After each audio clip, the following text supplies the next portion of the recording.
Okay, so here's something wild right now in Edmonton. The average home is sitting on the market 10 full days longer than the median home. And that gap, that's where all the strategy lives. That's the difference between selling smart or just sitting. If we haven't met yet, I am Tristan, a full-time realtor here in Edmonton, and every month I break down the greater Edmonton market, not with hype, but with real numbers so that you can make decisions feel calm, clear, and financially sound. We're heading into the second half of 2025, and while prices are still inching up, the market itself is quietly shifting. The data is giving us some early warnings, but most people won't notice until it's already moved. So let's zoom out and make sense of it all. Greater Edmonton first, then detached homes, semis, townhomes, and apartments. If you're buying or selling this year, this is exactly the kind of insight that helps you stay 2 steps ahead without getting emotionally wrecked by real estate. So here's the big picture. In July,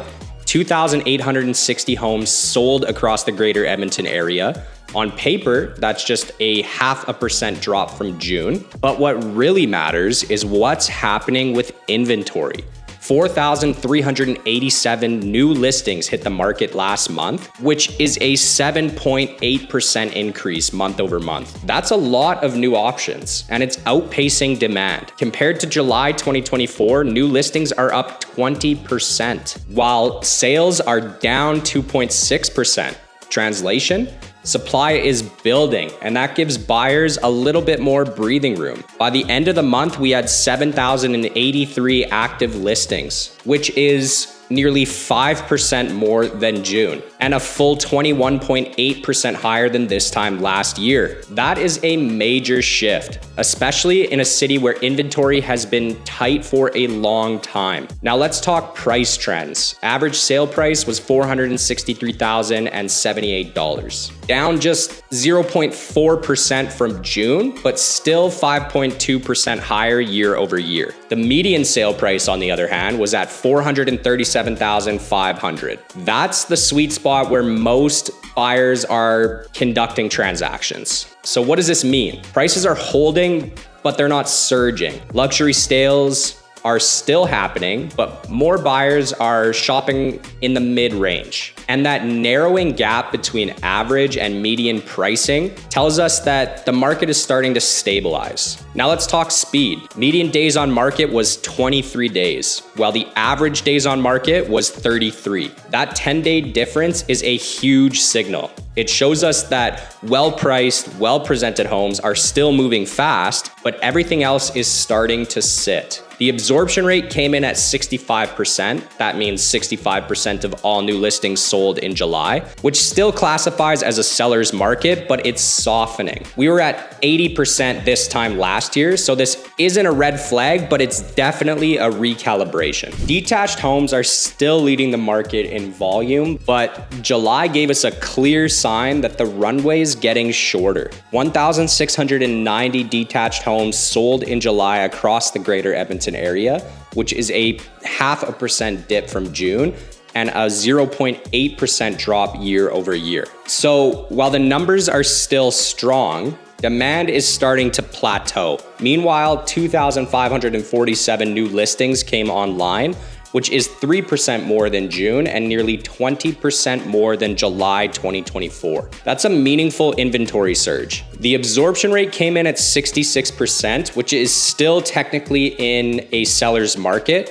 but it's down sharply from last year's 80%.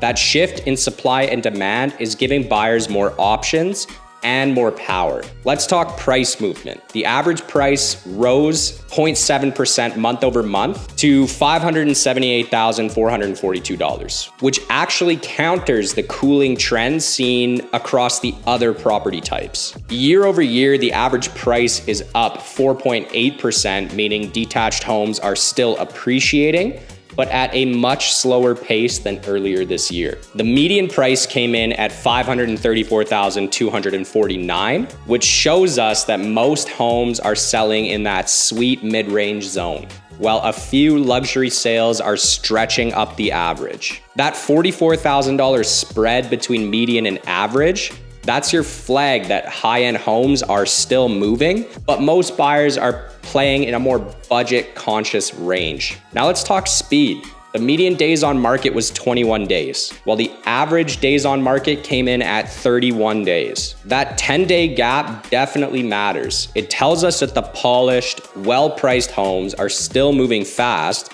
but the overpriced or underprepared listings are lingering. And in this market, lingering costs money. So what does this mean for you? If you're selling, it's no longer just about listing your house. It's about positioning. With nearly 20% more detached listings than a year ago, buyers have options. The homes that sell the fastest, they're priced with precision, staged to sign, and marketed like they matter. If you're buying, you've got time on your side now. That pressure cooker that was the spring market earlier this year is easing. Homes that have been sitting for 20+ days, those are your negotiation playgrounds.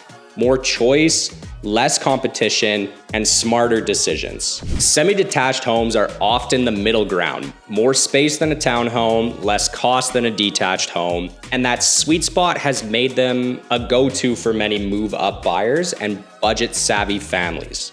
But July showed us a shift. There was 303 semi-detached sales across Greater Edmonton in July, which is down 0.3% from June, and 2.9% lower year over year. It's not a dramatic drop, but it tells us that this segment is starting to slow. At the same time, 452 new listings hit the market, which is up 0.7% month over month, and a sharp 34.1% increase over July 2024. That's a massive year over year jump in inventory. And when supply jumps like that while demand softens, prices start to bend. And that's exactly what we saw. Average price for a semi-detached home in July was $430,813.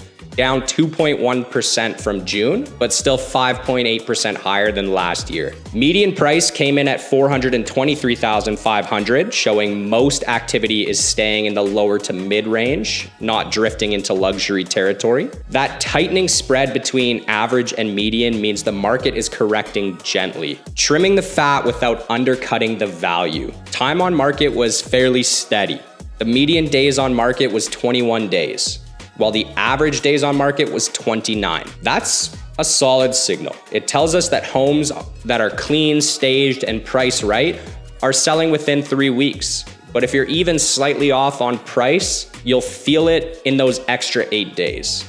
Now, the absorption rate sat around 67%, which technically still leans seller, but with inventory jumping 34% year over year, that edge is eroding fast. Quick pause before we jump into townhomes. If you're finding this helpful, do me a favor and tap that like button and hit subscribe. I break down the Edmonton market like this every month with clear data and grounded advice to help you move smarter.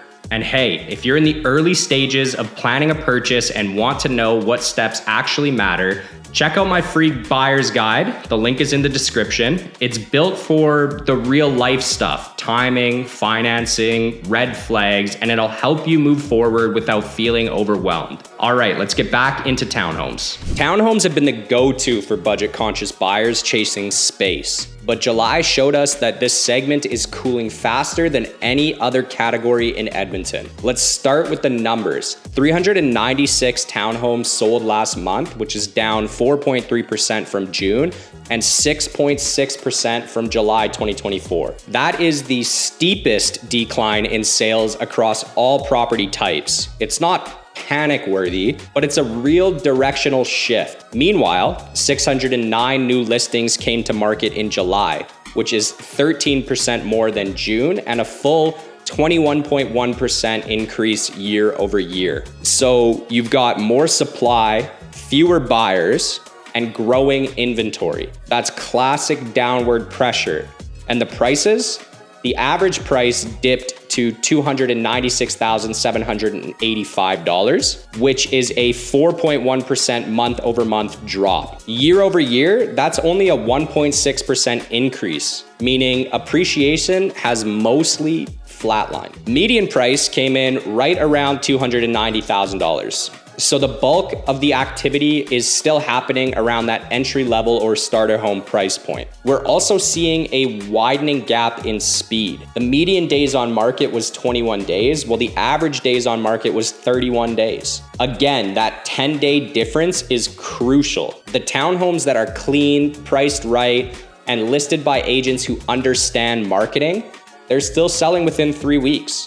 Everything else is sitting. And with more and more listings arriving daily, stale units are piling up fast. The absorption rate sits around 65%, just like the broader market. Still seller leaning, but only barely. Bottom line is that townhomes are still affordable, but affordability alone isn't enough to move product anymore. Buyers are cautious, sellers need strategy, and this segment could become the most balanced of them all by early fall. Apartment style condos tend to move at their own pace in the Edmonton market. Slower, more investor heavy, and often skipped by single family buyers. But July, it gave us a bit of a surprise.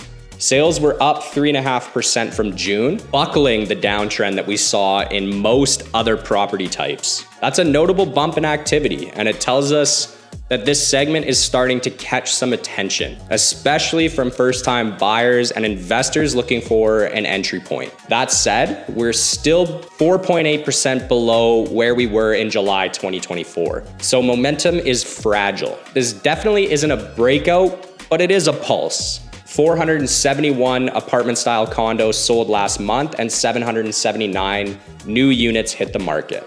That's a 3.2% increase in new listings over June and 13.9% more than last July. So choice is improving across the board. Now let's talk pricing. The average price dipped to $209,711, which is a 2.4% drop month over month, but it's still 2.6 higher than last year, showing that long-term demand is supporting modest appreciation. The median price came in at $190,000 flat, meaning most activity is still happening at the more affordable end of the spectrum, where price sensitivity is high and emotions can run hot. Here's where the numbers get especially telling. The median days on market was 34 days, while the average days on market was 46 days. That represents the widest gap of any property type this month, and it tells us there's a backlog. The newer, better located or well-managed condos, they're still selling in just over a month, but the rest, especially older buildings with high condo fees, are sitting and sitting and sitting. Absorption rate in this category came in at roughly 60%, which is the lowest of all residential property types right now. That's not a red flag, but it's a clear sign that buyers hold more cards here. So where does that leave us? The greater Edmonton market is still moving, but the energy has shifted. Detached homes are holding, semis and townhomes are softening, and apartments are finally picking up a little bit of traction. And across the board, we're seeing more listings, longer days on market, and a return to balance. This isn't about panic, it's about planning. Strategy is the new speed. So if you're thinking about buying or selling and you want to make sure that the numbers work before emotions take over, grab my free buyer's guide. The link's in the description. It'll walk you through timelines, financing tips, and red flags to avoid so that you can move forward with confidence. And if this video helped, hit that like button and subscribe for more monthly updates. Thank you for watching, and I will see you in the next one.